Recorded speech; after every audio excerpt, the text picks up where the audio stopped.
kelompok 13, kami merupakan mahasiswi transfer fisioterapi di Universitas Muhammadiyah, Surakarta. Pada video kali ini, kami akan memberikan informasi mengenai fisioterapi pada anak. Nah, apa sih fisioterapi itu?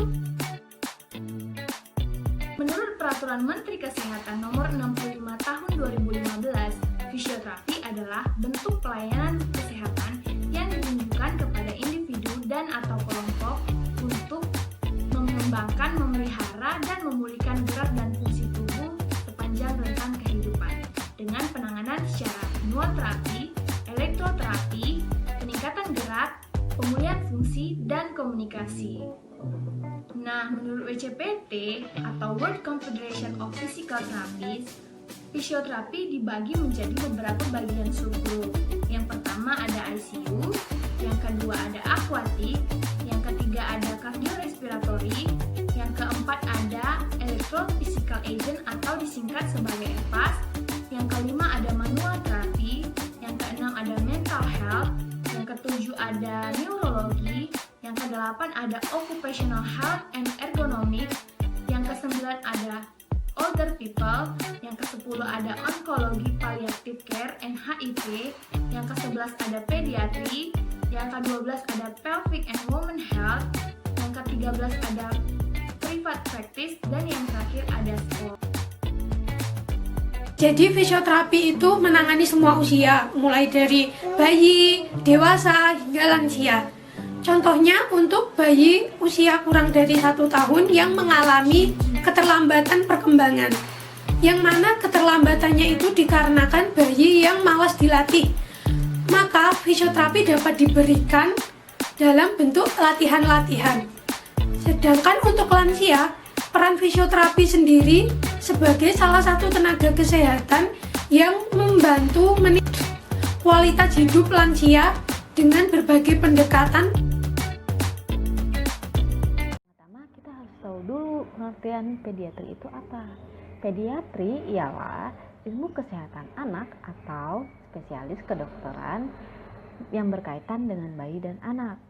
Sedangkan pengertian anak menurut NAEC, National Association Education for Young Children, anak ialah sekumpulan individu yang memiliki rentang usia 0-8 tahun dan merupakan manusia yang masih dalam proses pertumbuhan dan perkembangan. Maka, dari pengertian fisioterapi pediatri itu sendiri, yakni tenaga kesehatan yang profesional yang menangani anak dalam tumbuh kembangnya, yang fungsinya untuk mengembangkan, memelihara, dan memulihkan gerak fungsi pada tubuh anak tersebut. Selain itu, fisioterapi juga memberikan dukungan kepada orang tua dan keluarga yang memiliki anak dengan berbagai masalah fisik. Dukungan yang diberikan oleh fisioterapi kepada anak tersebut untuk memaksimalkan kemampuan fisik, aktivitas, dan kemampuan bermain serta bersosialisasi pada anak tersebut.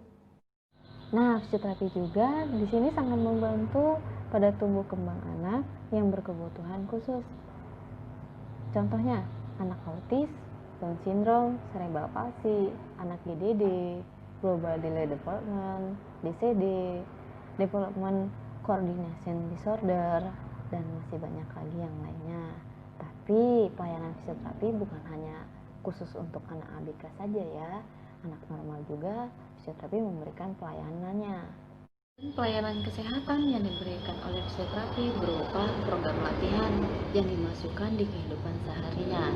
Fisioterapi juga memberikan pengertian dan pengetahuan kepada orang tua atau keluarga sehingga dapat membantu fisioterapi untuk mendorong anak tersebut berlatih di rumah.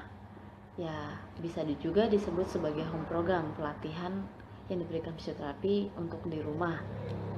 Banyak pelayanan fisioterapi untuk membantu pertumbuhan dan perkembangan pada anak-anak, yaitu pelayanannya ada massage bayi, senam bayi, lalu sensori integrasi,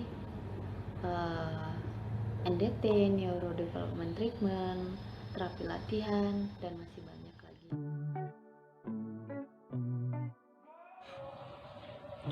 Salah satu cara yang bisa dilakukan untuk mencegah keterlambatan tumbuh kembang pada anak, yaitu pendekatan fisioterapi, di mana pendekatan fisioterapi ini bisa dilakukan sejak usia anak masih bayi. Peran fisioterapi dalam hal ini adalah fisioterapi bisa memberikan pijat bayi pada anak.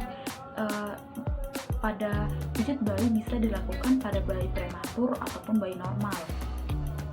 Dan juga fisioterapi bisa membimbing orang tua untuk agar anaknya melakukan tes screening. Tes screening dalam hal ini adalah tes untuk mengetahui tumbuh kembang dengan tujuan untuk mengetahui apakah ada gangguan motorik kasar, motorik halus, sosial, atau bahkan bahasa yang harusnya dimengerti anak dan digunakan anak pada usia tersebut. Tujuan dari fisioterapi anak adalah untuk agar fisioterapi anak lebih berkembang dan lebih berkompeten, dan juga agar fisioterapi anak memiliki identitas yang bisa berasosiasi di fisioterapi dunia sehingga masuk dalam perkembangan global agar bermanfaat bagi masyarakat Indonesia yang membutuhkan pelayanan fisioterapi. Dalam hal ini, yang perlu kami sarankan adalah untuk para orang tua sekalian, ketahui tanda dan gejala yang terjadi pada tumbuh kembang anak. Jika orang tua sekalian merasakan adanya keterlambatan atau tumbuh kembang yang tidak wajar pada anak-anak sekalian, silahkan konsultasikan ke fisioterapi terdekat sehingga adanya penanganan yang lebih cepat yang bisa dilakukan. Nah, untuk terkhususnya para orang tua yang mungkin masih mengalami rasa khawatir atau takut ketika anaknya disuruh atau melakukan tindakan fisioterapi, bagaimana anak saya, karena dengan adanya COVID-19 ini mungkin membuat para orang tua merasa bagaimana jika anak saya tertular. Nah, perasaan-perasaan atau ketakutan yang seperti itu harus kita hilangkan, dikarenakan dengan adanya standar pelayanan fisioterapi, maka setiap fisioterapi yang melakukan tindakan terkhususnya daerah-daerah yang mungkin rawan terhadap penyebaran COVID-19 harus melakukan tindakan dengan menggunakan alat pelindung diri, sehingga pada anak-anak yang dilakukan fisioterapi tidak akan terkena penyebaran dari COVID-19 ini. Pilih fisioterapi.